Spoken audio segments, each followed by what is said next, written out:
Hyderabad metro రైలుకు సంబంధించి తెలంగాణ ముఖ్యమంత్రి రేవంత్ రెడ్డి లెక్కలు తప్పాయి. లెక్కలు తప్పటమే కాదు, తెలంగాణ సర్కార్, ముఖ్యంగా రేవంత్ రెడ్డి ప్రభుత్వం అందించిన మెట్రో రైలు లెక్కలను కేంద్రంలోని మోడీ సర్కార్ నమ్మినట్లు లేదు. అందుకే ఇప్పుడు మొత్తం వ్యవహారాన్ని తిరిగి మళ్ళీ మొదలు పెట్టాలని నిర్ణయం తీసుకోవడం పెద్ద కలకలం రేపుతుంది. అయితే మెట్రో రైలు విస్తరణ ప్రాజెక్టుకు సంబంధించి వ్యవహారం మొత్తాన్ని మళ్ళీ తిరిగి ప్రారంభించాలని కేంద్రం నిర్ణయించింది. ఈ బాధ్యతను ఎస్బీఐ క్యాబ్స్కు అప్పగిస్తూ తాజాగా నిర్ణయం తీసుకున్నారు.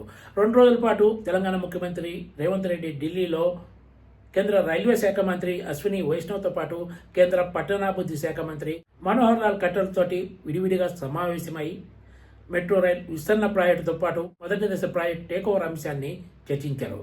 అయినా కూడా ఆయన కోరుకున్నట్లు అప్పటికప్పుడు ఫలితం రాలేదు. తాజాగా చోటు చేసుకున్న పరిణామాలు చూస్తే ఈ ప్రాజెక్టు అమల్లో విపరీత జాప్యం జరిగే అవకాశం స్పష్టంగా కనిపిస్తోంది. హైదరాబాద్ మెట్రో రైలు 2వ దశ విస్తరణకు సంబంధించి ఇప్పటికే తెలంగాణ సర్కార్ కేంద్ర ప్రభుత్వానికి సమగ్ర ప్రాజెక్టు నివేదిక అంటే డిపిఆర్ను సమర్పించింది.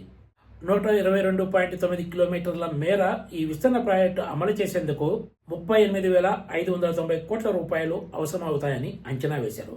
డిపిఆర్ని కేంద్రానికి సమర్పించి తమకు వెంటనే అనుమతులు మంజూరు చేయాల్సిందిగా అటు ప్రధాని నరేంద్ర మోడీతో పాటు కేంద్ర మంత్రులను ముఖ్యమంత్రి రేవంత్ రెడ్డి పలుమార్లు కోరారు. అయినా ఫలితం లేకుండా పోయింది.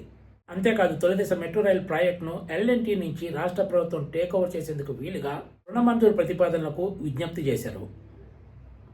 Indian railway finance corporation IRFC 13,527 కోట్ల రూపాయల రుణం మంజూరుకు అంగీకరించింది. సరిగ్గా ఈ రుణం మంజూరు కావాల్సిన చివరి నిమిషంలో ఆగిపోయింది.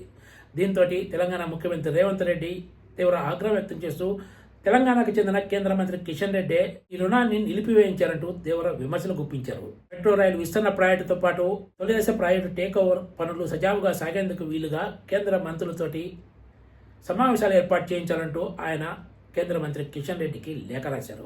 అంతకుముందు ఆయన కేటీఆర్తో కలిసి కిషన్ రెడ్డి రుణం మంజూరు కాకుండా ఆపడంతో పాటు మెట్రో రైలు 2వ దశ విస్తరణ ప్రాజెక్టును అడ్డుకుంటున్నారంటూ కూడా విమర్శలు గుప్పించిన సంగతి తెలిసిందే. రేవంత్ రెడ్డి కోరినట్లే కేంద్ర మంత్రి కిషన్ రెడ్డి అటు అశ్విని వైష్ణవ్తో పాటు మనోహర్ లాల్ ఖట్టర్ తోటి సమావేశాలు ఏర్పాటు చేయించారు. ఈ సమావేశంలోనే ఎస్బీఐ క్యాబ్స్ మొత్తం ప్రాజెక్టును అధ్యయనం చేసి నివేదిక ఇచ్చిన తర్వాతే ముందుకు వెళ్లాలని నిర్ణయం తీసుకున్నారు. ఒకవైపు ఇదంతా కేంద్ర మంత్రి కిషన్ రెడ్డి కుట్ర అంటూ ఆరోపించిన రేవంత్ రెడ్డి ఇప్పుడు కేంద్రం పెట్టిన అన్ని షరతులకు అంగీకరించడం చర్చనీయాంశంగా మారింది. దీంతో తెర వెనుక ఏం జరిగిందో అన్న అనుమానాలు అటు రాజకీయ అధికార వర్గాల్లో వ్యక్తమవుతున్నాయి. అంతా రెడీ అయిన తర్వాత మెట్రో రైల్ తొలిదశ ప్రాజెక్టు టేక్ ఓవర్ కూడా అడ్డంకులు ఎదురుకాబోతున్నట్లు స్పష్టంగా కనిపిస్తోంది. ఇప్పుడు కొత్తగా ఎస్బీఐ క్యాబ్స్ సిద్ధం చేసే నివేదికలో మెట్రో రైల్ అంచనా వ్యయము గతంలో ప్రతిపాదించిన దానికంటే తగ్గుతుందా పెరుగుతుందా అన్నది ఇప్పుడు అత్యంత కీలకంగా మారబోతోంది. తగ్గితే ముఖ్యమంత్రి రేవంత్ రెడ్డి తీవ్ర విమర్శలు ఎదుర్కోవాల్సి వస్తుంది. ఈ అంచనా వ్యయం మరింత పెరిగితే అటు కాంగ్రెస్ తో పాటు బీజేపీలు కలిసి ఏదో చేస్తున్నాయనే అనుమానాలు తలెత్తడం సహజం.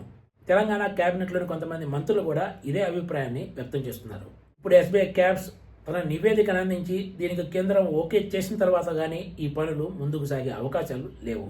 ఒకసారి కేంద్ర ప్రభుత్వానికి రాష్ట్ర సర్కార్ డిపిఆర్లు సమర్పించిన తర్వాత తిరిగి మళ్ళీ మొత్తం అంశంపై అధ్యయనం చేయించాలని నిర్ణయించడం అంటే ఖచ్చితంగా రేవంత్ రెడ్డి సర్కార్ లెక్కలను కేంద్రం నమ్మకపోవడమే అన్న అభిప్రాయం వ్యక్తమవుతోంది. Please subscribe TGTV.